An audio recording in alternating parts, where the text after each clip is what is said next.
नमस्कार, मैं वीना वर्मा हमारे YouTube चैनल एस्ट्रो वीना पर आपका हार्दिक स्वागत करती हूँ। धन्यवाद देती हूँ आप मेरे साथ जुड़े हुए हैं। आज मैं आपके साथ जो जानकारी शेयर कर रही हूँ वो है गोचर के बारे में जानकारी। गोचर यानी कि ट्रांसिट। अब सभी जानते हैं कि प्लैनेट्स जो है हमेशा अपनी पोजीशन को चेंज करते हैं, एक राशि से वो दूसरी राशि में प्रवेश करते हैं, इसी को गोचर बोला जाता है। और अब इस वक्त जो है देवगुरु बृहस्पति ग्रह जो हैं वो वक्री अवस्था में कुंभ राशि में चल रहे हैं और कुंभ राशि में वक्री अवस्था में ही ये मकर राशि में प्रवेश करेंगे। मकर राशि में प्रवेश करने के बाद इनके रिजल्ट जो हैं वो मकर राशि में क्या प्रभाव डालेंगे, विभिन्न राशियों के ऊपर इनके क्या प्रभाव डालेंगे वो मैं आपके साथ शेयर करूंगी।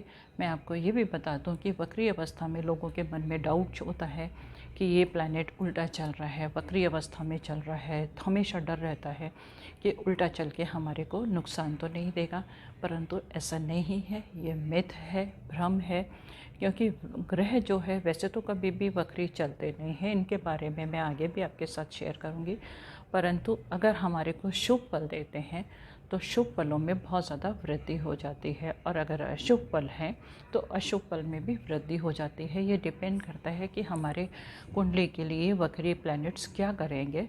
तो आज मैं जो आपके साथ शेयर कर रही हूँ वो मेष राशि से मीन राशि तक के जातकों के लिए क्या क्या प्रभाव लेकर आएंगे, क्या उनके जीवन में होगा, क्या क्या चेंजेस आएंगे, उसके बारे में बात करते हूँ।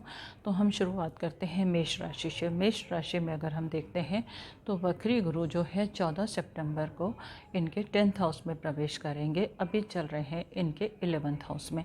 11th हाउस में ये जो है 10th हाउस में जो इनके रिजल्ट्स आएंगे वो है इनका कर्म भाव। कर्म भाव में यहाँ पर इनको अगर हम देखते हैं तो इनके भाग्य स्थान का स्वामी है, साथ ही साथ इनके 12th हाउस का भी स्वामी है। तो इनको नेम फेम दोनों मिलने वाले हैं, यानी कि आपके लिए खुशखबरी है।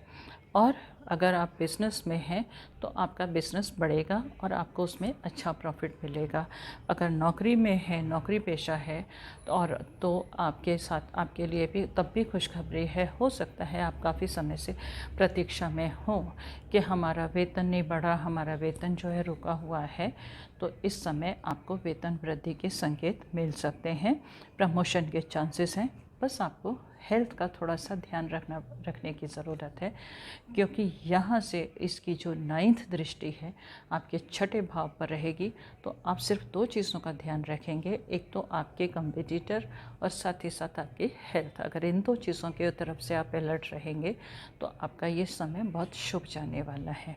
देखते हैं वृषभ राशि में क्या स्थिति है। वृषभ राशि में ये इनके 9th हाउस में प्रवेश करेंगे और इनके 9th हाउस में प्रवेश करने के बाद इनको भाग्य का भरपूर सहयोग मिलेगा, क्योंकि यहाँ से इनके ये जो है इनके 11th हाउस के स्वामी हैं, साथ ही साथ इनके अष्टम भाव के स्वामी हैं। अष्टम भाव के स्वामी जो हैं इनसे मेहनत कराएंगे और मेहनत जिस हिसाब से ये करेंगे उसका रिज़ल्ट इनको ज़रूर मिलेगा और भाग्य इनका हमेशा साथ देगा। आर्थिक लाभ की पूरी उम्मीद है और इनके अगर कोई रुके हुए काम थे तो वो इस समय में बन जाएंगे, क्योंकि यहाँ पर बृहस्पति जो है 14 सितंबर से 20 नवंबर तक यहाँ पर रहने वाले हैं। तो आपको ज़रूर शुभ परिणाम मिलेंगे। और धार्मिक गतिविधियाँ जो हैं, अब जब हमारी इच्छाएं पूरी होती हैं तो पक्की बात है कि हमारी रिलीजियस एक्टिविटीज़ बढ़ जाती हैं, तो धार्मिक गतिविधियों की भी पूरी संभावना है।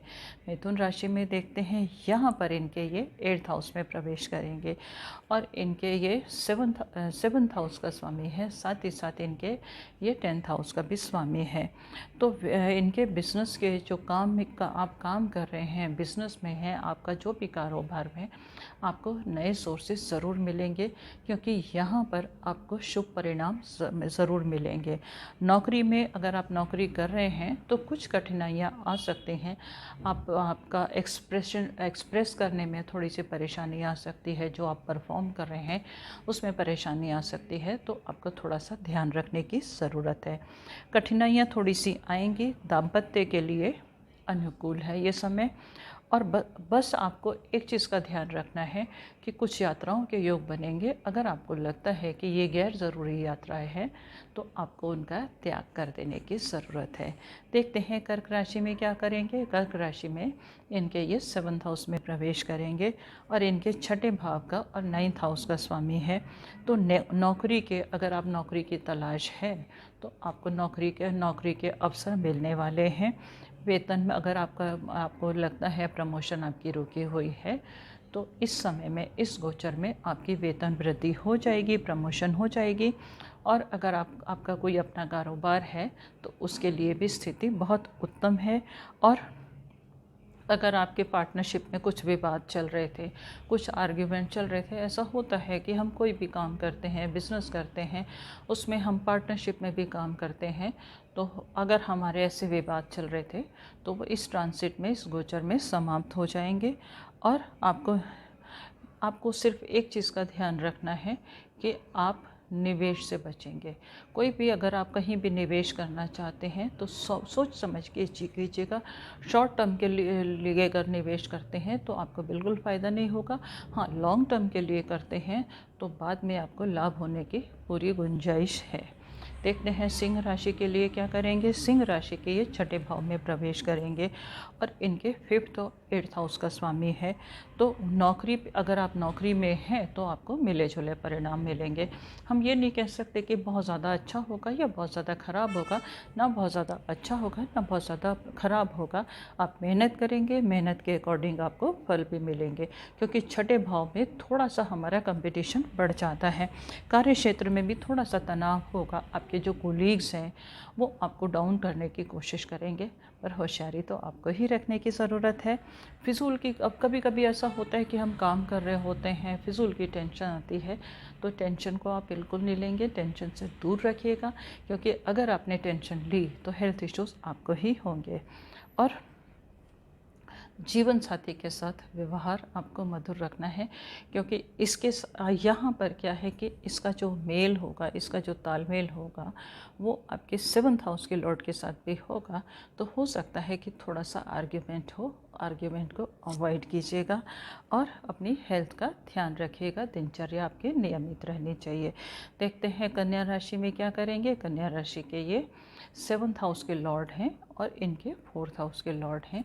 इनके 5th हाउस में प्रवेश करेंगे। यहाँ पर आप जो भी काम करेंगे आपके कार्यों को सराहना मिलेगी और आपको सम्मान की दृष्टि से देखा जाएगा।